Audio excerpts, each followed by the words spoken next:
Well, today's film is just a little bit different. We're about to go away for a week to St David's in Wales, and Steve is going to take you through the route we're going to take using our Garmin sat-nav, and whether or not that might throw up a few surprises along the way. Okay, let's just check. Are we all up to date? Come on, you're up to date. Fabulous. But I hear you cry, it's a sat-nav. Well, it's not quite. Primarily two reasons why we got it. So the first thing is settings. Well, you can actually see at the top, sets for picture of a car and caravan, because I've set this up to use the vehicle profile of my caravan. Well, obviously the sizes and dimensions are in there, and obviously it works out your ETA, and then just above that is the car, so I can actually use this as a normal sat nav as well. I tend never to use that actually. It's nearly all set to caravan mode. Let's take it back and back again. The other thing is, like when you select where to, it comes preloaded with Caravan Club maps already on it, all their European sites and their UK Club sites, hence why the reason why you updated. If you go a bit further down, I will also have lots of other POI stuff that's on there. Now under the custom POIs one, then you'll see that I've got camping in the forest and all the club sites and all the rest of the sites. These are for the other club. That's the reason why we have this. So it's not a normal sat nav. This is the Tourer 1 version. Because it's an Avtex one, so the look of it looks a bit nicer, I suppose, in the cab. But you can just buy Garmin, do their own ones which are similar, but this is the Avtex one. There's a Tourer 2 now, which the processing speed is a little bit quicker. I find that okay. Now some things are fallible, and this is a classic example of one that is.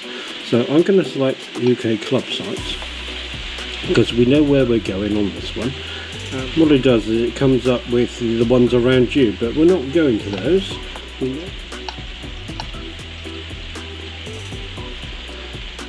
Just T space DAVIDS, and it will. That's probably the reason why we got a Tourer 2, because it does catch up in the end. St David's. Okay. Put a DA, and obviously it stops there anyway. There is only one. Now when it finds you, actually it's quite interesting bit. You can do information and it tells you all about that particular place, which is good because it pulls this information from the club site. So I'm going to go whizzing down. It says how to find us, and it tells you about an alternative route which I'll come into later. Now it says, please note the A487 from Haverfordwest to St David's is a more direct route, but it is unsuitable for tow caravans. Well, we got one of those, so I'm hoping to God it's not going to take us down that road.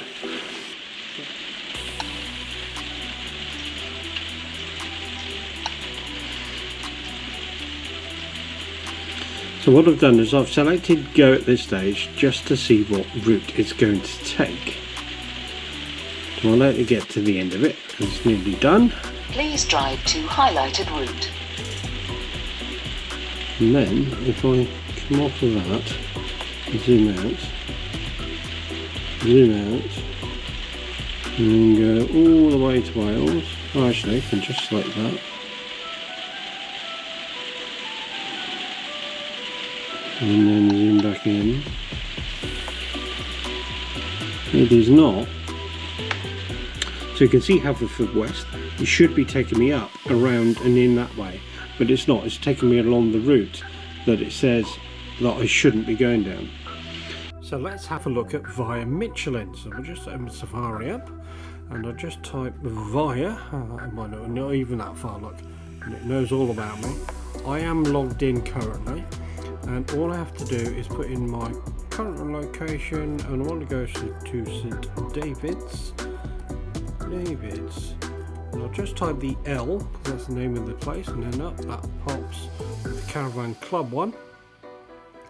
And then the reason why we use this app is because right at the very bottom of it, apart from putting in all my details there, in fact it's my old car, not the new one, but I can select I've got a caravan.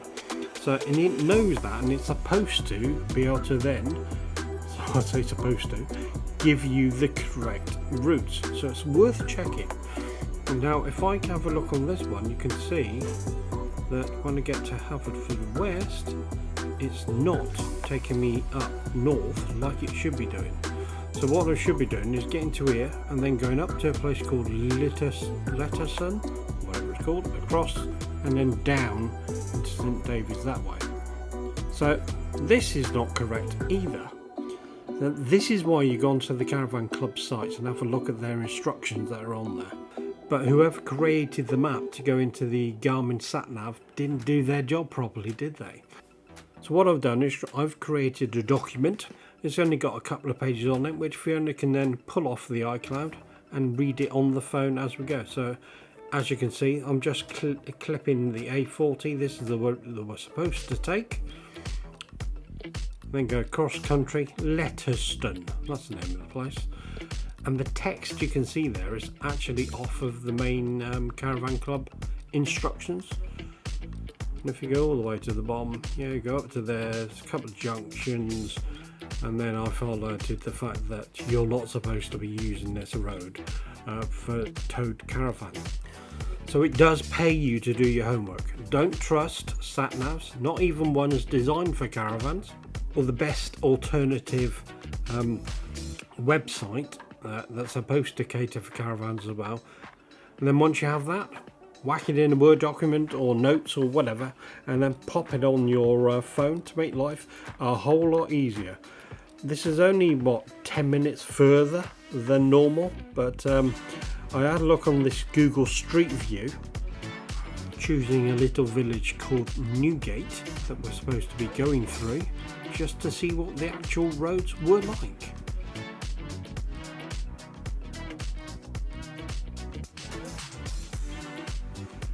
So we get thin roads then. Oh, and a motorhome, don't look that bad.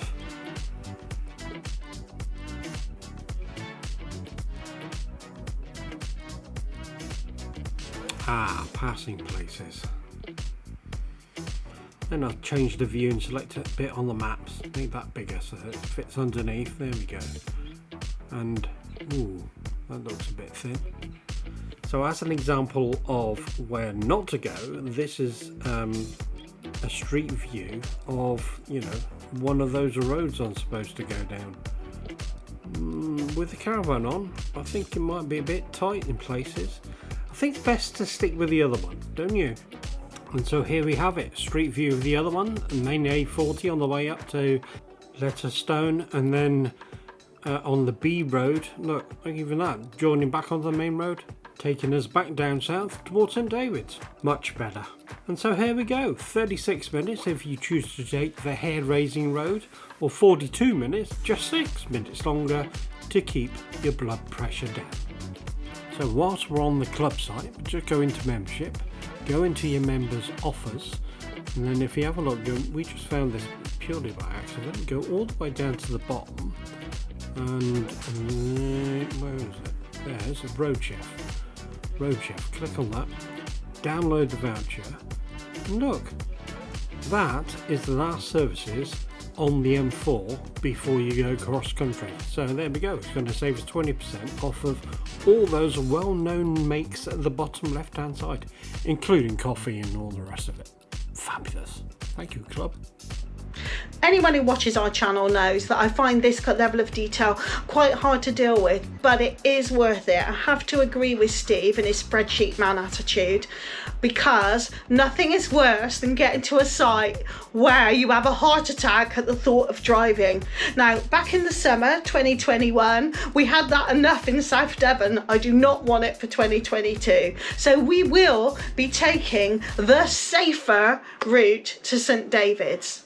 So I hope you enjoyed that. There's some useful tips there. So please like, subscribe, and hit the little bell. See you next time.